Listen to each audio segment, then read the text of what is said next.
నన్నే మోసం చేస్తారా? నాకు అబద్ధం చెప్తారా? అసలు ఏమనుకుంటున్నారు నా గురించి?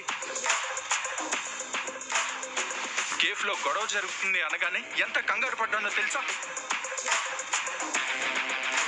ఈ మహాతల్లి బైక్ మీద ఎంత ఇరిటేట్ చేసిందో తెలుసా? చాలా ఓపికగా వచ్చాను తెలుసా? నాకే నమ్మక ద్రోహం చేస్తారా? రే, ఆఖరికి నువ్వు కూడా నారా? రే, నేనేం చేయలేదురా. బలవంత పెట్టి నాతో ఇలా చేయించారా. నైఫ్ ని మెడ మీద పెట్టి నిన్ను కేఫ్ కి పిలిపించమన్నారా. మిమ్మల్ని చూడాలనిపించింది. ఏంటి? ఇప్పుడు నిజం చెప్పు. మా అక్కని చూడాలనిపించింది. చూడాలనిపిస్తే వీడియో కాల్ చేసి మాట్లాడుకోండి. వీడియో కాల్లో జస్ట్ మాటలు పంచుకోగలం అంతే. అదే లైవ్ లో అయితే ప్రేమని కూడా పంచుకోగలం. అనురాగం, ఆప్యాయత, ఆత్మీయత అన్ని పంచుకోగలం. మీరు ఏదైనా పంచుకోండి, నాకు అనవసరం. నాకెందుకు అబద్ధం చెప్పారు? నిజం చెప్పి పిలిపించే ఆప్షన్ లేనప్పుడు అబద్ధం చెప్పడమే కరెక్ట్ అనిపించింది. మనం కావాలనుకున్నా ఇలాంటి ఫోటో తీసుకోలేం. ప్రేరణ స్టడీ కేఫ్ పట్టుకున్నా మంచి పేరు. మా అక్క, మా బావ. నీకు నా మీద ఎంత కోపం ఉన్నా నన్ను కింద పడనివ్వవు. ఈ ప్రేరణ స్టడీ కేఫ్ అంటే నీకు ఎంత ప్రేమో నాకు తెలుసు. ఈ కేఫ్లోని ప్రతి వస్తువుతో నీకు ఒక ఎమోషన్ ఉంది, ఒక అటాచ్మెంట్ ఉంది. దీని మీద మాట పడనివ్వవు, మచ్చ రానివ్వవు. ఇక్కడే నీ ప్రేమ తెలిసిపోతుంది. పర్వాలేదు సిద్ధు, నువ్వు నా మీద వెంటనే ప్రేమ చూపించకపోయినా నిదానంగా చూపించు. అంతవరకు ఇలా ఇండైరెక్ట్ గా చూపించు. నేను చాలా హ్యాపీగా ఫీల్ అవుతాను. సరేనా? అబ్బా, ఏం చెప్పావక్క? ఈ డైలాగ్ తో నువ్వెక్కడికో వెళ్ళావు. నిన్ను చూస్తుంటే నాకు చాలా గర్వంగా ఉంది. నీకన్నీ ఈ చిట్టి చెల్లి పోలికలే వచ్చాయి. నా మనసు కరిగిపోతుందక్క. ఏం చెప్పావక్క? తనేం చెప్పింది? నీకేం అర్థమైంది? అదే అర్థం కాక ఏం చెప్పావక్క అని అడుగుతున్నాను బావా. ఏ ఐషు, ఇప్పుడే కదే ఝాన్సీ లక్ష్మీబాయి లాగా పొగడా? మీ బావ సీరియస్ గా చూసేసరికి భయపడిపోయావా?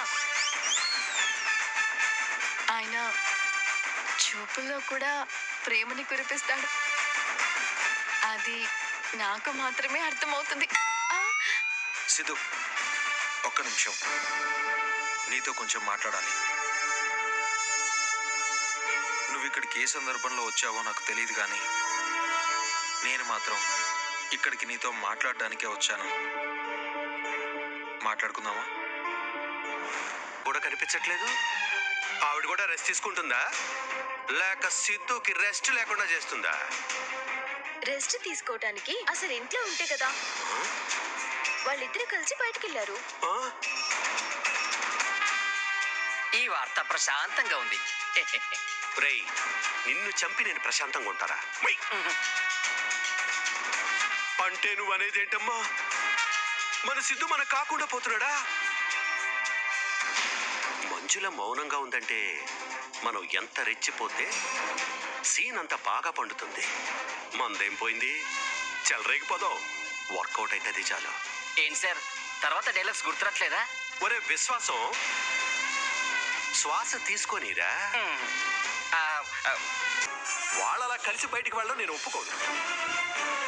ఎందుకంటే ఈ ఇంట్లో నా తర్వాత పెద్ద మనిషి మీ అమ్మ. మీ అమ్మకు కూడా చెప్పకుండా వాళ్ళు ఎప్పుడు పడితే అప్పుడు వెళ్ళిపోవడం తప్పు. తను ఊరుకున్నా మీ అమ్మని బాధ పెట్టినందుకు ఆ ప్రేరణ ఏం చేస్తానో చూడు. వద్దండి, మీరు తొందరపడి ఏం చేయకండి. అది కాదు మంజు. ఏమండి, వాళ్ళ విషయంలో మనకు జోక్యం అనవసరం. చూసావు నాన్న, వాళ్ళు కలిసి వెళ్ళారని తెలిసినా ఆ అమ్మాయి ఏం రియాక్ట్ అవ్వలేదు. మరి నువ్వెందుకంత బాధపడుతున్నావు?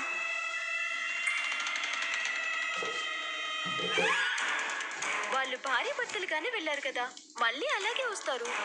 ఈయన కావాల్సింది వాళ్ళు తిరిగి రావడం కాదు, ఈ ఇంటి నుంచి శాశ్వతంగా వెళ్ళిపోవడం. మీరు అనవసరంగా వాళ్ళ గురించి ఆలోచించి మనసు పాడు చేసుకోకండి. వాళ్ళు అన్నీ మనకి చెప్పే చేస్తున్నారా? మనకి చెప్పే పెళ్లి చేసుకున్నారా? మనకి చెప్పే అన్ని నిర్ణయాలు తీసుకుంటున్నారా? ఇది వేరు. నేనిప్పుడు ఈ కెఫే మెయింటెనెన్స్ గురించి మాట్లాడదాం అనుకుంటున్నాను. నువ్వు ప్రేరణ ఇద్దరు పెళ్లి చేసుకున్నారు. ఇక నుండి ఈ కెఫే మాత్రమే కాకుండా మీరు ఫోకస్ చేయాల్సిన పనులు చాలా ఉంటాయి.